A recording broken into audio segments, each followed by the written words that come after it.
যে জায়গার মধ্যে ছিলাম, আল্লাহ পাক রব্বুল আলামিন ইরশাদ করেন ওয়াদ-দুহা ওয়াল-লাইলি ইযা সাজা মা ওয়াদ্দা'আকা রাব্বুকা ওয়া মা ক্বালা ওয়ালাল আখিরাতু খায়রুন লাকা মিনাল উলা। জোরে আওয়াজ দিয়ে বলেন সুবহানাল্লাহ।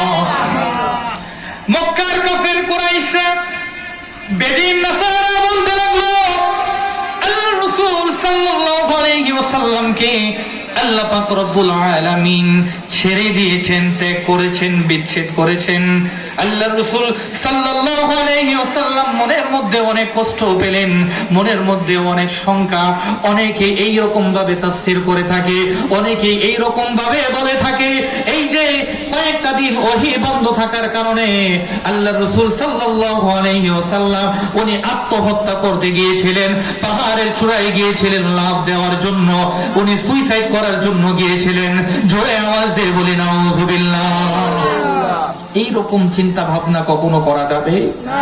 আল্লাহ রাসূল সাল্লাল্লাহু আলাইহি ওয়াসাল্লাম উনি হচ্ছেন নিষ্পাপ, উনি হচ্ছেন মাসুম, ওনার কোনো গুনাহ নাই, পূর্বেও নাই পরেও নাই। আল্লাহ পাক রব্বুল আলামিন বলেন লিয়াগফির লাকাল্লাহু মা তাকদ্দামা মিন যামবিক ওয়া মা তাআখার ওয়া ইউতিম্মা নি'মাতাহু আলাইকা ওয়া ইয়াহদিয়াকা সিরাতাম মুস্তাকিমা। জোরে বলি না সুবহানাল্লাহ। আল্লাহ পাক না